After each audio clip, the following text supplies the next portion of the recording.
System, computer में अलग अलग तरह के नंबर सिस्टम यूज होते हैं। तो नंबर सिस्टम में हमारे पास क्या होता है, सबसे पहले क्या है, बाइनरी। बाइनरी में हमारे पास दो डिजिट होते हैं, एक 0 और 1। कोई भी नंबर जिसमें आपकी कंप्यूटर लैंग्वेज लिखी जाती है, यानी कि जिसमें कोडिंग लिखी जाती है, जिसे कंप्यूटर अंडरस्टैंड करता है। आमतौर पे ये लाइन बड़ी फेमस है, computer does not understand our spoken language like English, Hindi, Punjabi. उसे समझ नहीं आता। आप जो लैंग्वेज यूज करते हो उस लैंग्वेज को हम क्या बोलते हैं, हाई लेवल लैंग्वेज, जिसमें आप अपने प्रोग्राम को समझते हो, जिसमें आजकल आप प्रोग्राम लिखते हो। आप लिखते हो ना न्यू, तो इसका मतलब क्या है, न्यू फाइल बनाना। आपको न्यू समझ आ रहा है, कंप्यूटर को न्यू समझ नहीं आता। कंप्यूटर जो आप इनपुट देते हो उसे 0101 की फॉर्म में लेता है, राइट। इसका जो बेस होता है, ये होता है बेस डिजिट। इसका बेस क्या होता है, 2, ठीक है। तो एग्जाम में अगर कोई भी डिजिट आपके पास आए जिसमें 0 और 1 ही दिया हो, या बेस नीचे लिखा हो, या आपसे क्वेश्चन आ जाए कि बाइनरी लैंग्वेज में या मशीन लेवल लैंग्वेज में कितने डिजिट होते हैं, कितने डिजिट होते हैं, 2।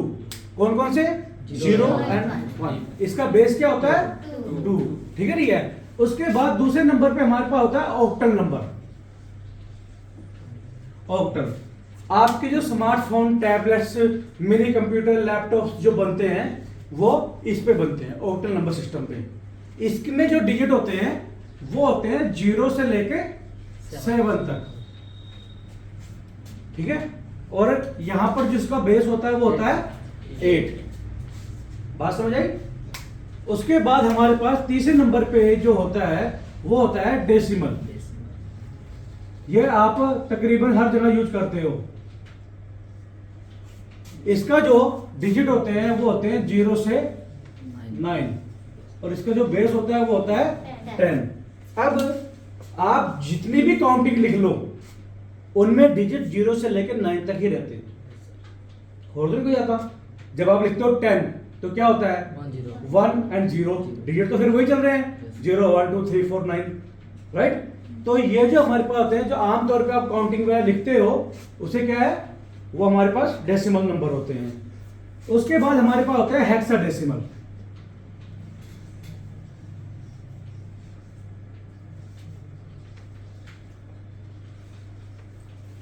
ये 0 से 9 तक की डिजिट लेते हैं, और A से F तक के,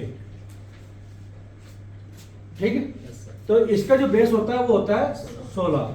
जितने आपके जो सुपर कंप्यूटर है, सर्वर्स है, वो सारे किस टेक्नोलॉजी पे काम करते हैं, हेक्साडेसिमल, क्योंकि वो काफी ज्यादा अरबों खरबों की काउंटिंग 1 सेकंड के अंदर सॉल्व कर देते हैं, ठीक है। नहीं है तो जितने ज्यादा डेसिमल पावर ज्यादा होगी उतना ज्यादा वो उसमें क्या नाम है, आपने देखो कि कुछ कैलसी होते हैं आपका कैलकुलेटर जो छोटे होते हैं, जब आप उनमें एक लिमिट से बाहर आप उसका आंसर निकालते हो तो क्या आता है, उसके आगे ए का निशान आता है।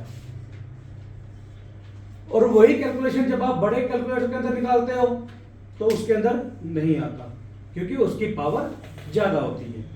बात समझ आई आप। अब इसमें क्या नाम है, कंप्यूटर की जो मेमोरी होती है उसके बारे में बता दूं मैं आपको।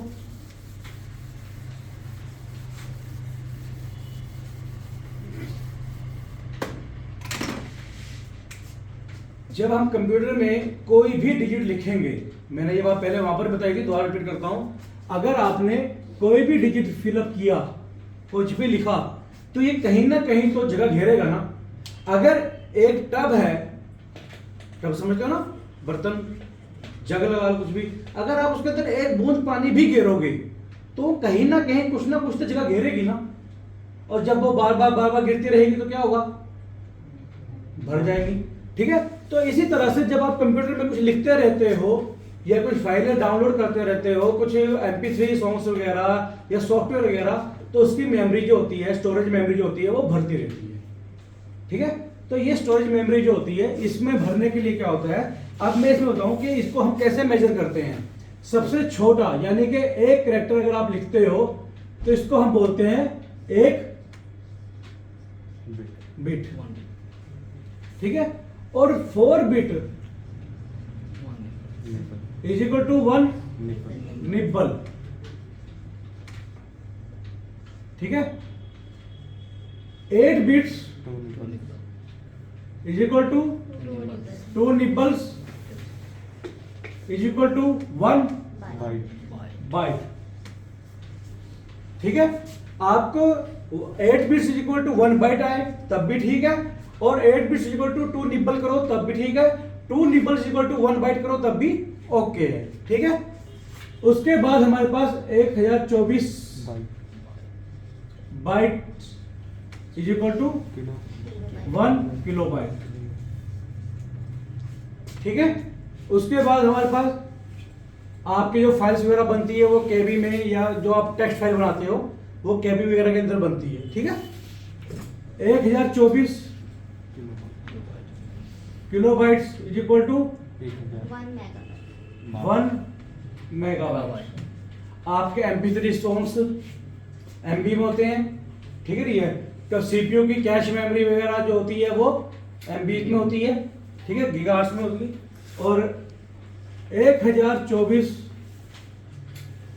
MB से क्या बनती है 1 GB, यानी 1 gigabyte.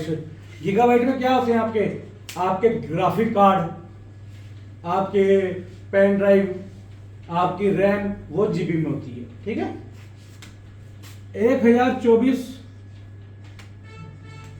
GB is equal to 1 terabyte. हमारी हार्ड डिस्क वगैरह जो आती है वो किस में आती है टेराबाइट में। हार्ड डिस्क भी जो होती है वो 2 तरह की होती है, इंटरनल और एक्सटर्नल। इंटरनल एक्सटर्नल का मतलब आप समझ गए, जो अंदर लगी रहती है उसे क्या होते हैं हम इंटरनल, और जो बाहर होती है वो उसे कहते हैं एक्सटर्नल। ठीक है, तो इस तरह से आगे आगे आपके बुक्स में दिया हुआ है, आप उसमें देख लीजिए कितना ज्यादा है। तो यहाँ तक आपको समझ आ गया क्लियर? ठीक है, नेटवर्किंग का समझ आ गया। ठीक है, कोई क्वेश्चन हो तो आप टीचर से वगैरह पूछ लिया कीजिए। ठीक है, तो आगे अब फिर मिलेंगे।